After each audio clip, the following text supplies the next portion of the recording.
So what do you do if your garage door opener isn't working? It could be a real serious problem since there's a good chance you won't be able to get in your house without this thing working. Maybe you have the fob in your car, maybe you don't. Maybe you have a front door key, maybe you don't. So it's really important that this thing works, and it's not that reliable of a device. It's pretty reliable, but you don't want to bet too much on it.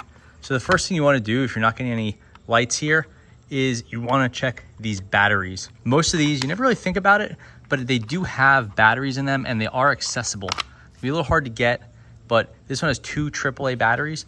And what can happen is that some bugs can live in there. Bugs like electricity. You can see some of that little junk in there. That's from bugs. The batteries wear out too. Every maybe 3-4 years, these things could wear out. So you might need some new AAAs, or might be a CR2032, a little watch battery or a hearing aid battery, whatever you want to call it. And they have to get replaced every now and then. Again, it's not that much, but it's more often than you think. That could be the culprit. And if you're lucky, that's what it is, because it'll set you back maybe $1, maybe $2. Worst case, you have to run to the store, get some batteries, you flip them, and you're good to go.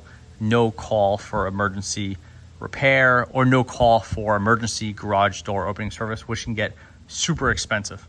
And that's the number one thing you want to try if you can't get in the house. If you are inside or the garage door is stuck open, then what should you do? If the garage door is stuck open and it won't close, the first thing I would look at is these little safety indicators. This one has a red light. If something interrupts the laser that goes across your garage, that's a safety feature so the garage door doesn't close on anything or anyone.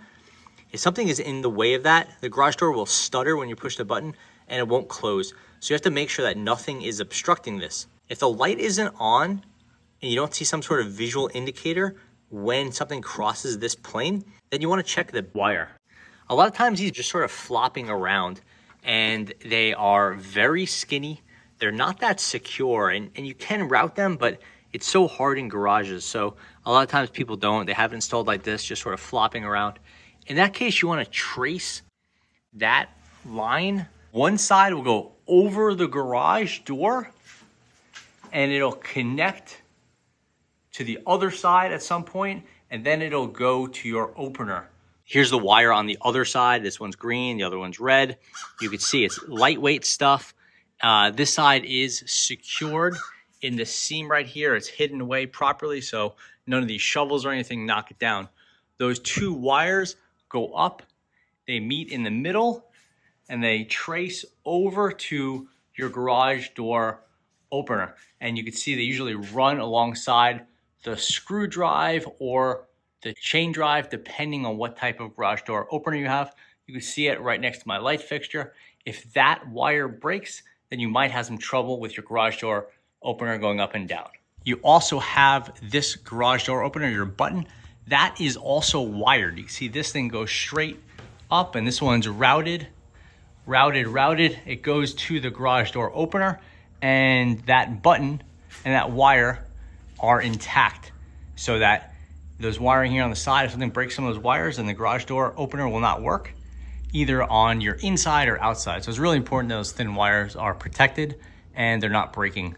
A number one reason of your garage door not opening and closing is that one of those wires has broken. Usually there's a visual indicator like that red light on the garage door opener. That's this right here. If that's not red or you don't have any visual indicator, then it's a pretty good sign that this thing does not have power. This does not have a battery. This is powered by this little wire there. The last 2 things I would check if my garage door was not opening and closing is that this little wire right here, that's an antenna. If someone pulled that off or jumped up and grabbed it and it's missing, then the range of your garage door opener and closer is gonna be way, way shorter than it otherwise would be. It looks like it's just hanging there. It looks really sloppy, but it actually does something. So make sure that antenna is there, maybe in a different spot, but there should be an antenna. Lastly, garage door openers can be directly powered through wiring that are direct wiring, or they could be plugged in. This one is plugged in. You could see it right there. If you were to unplug that, it'd have no power. So that's if you see a plug hanging, it seems obvious, but it may not be something people check, which that plug can be obscured, or you might just assume this thing has direct power, just like a light bulb or something like that, and that it doesn't need the power outlet like this one does.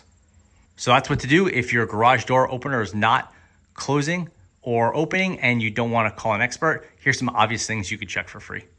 Thanks for watching.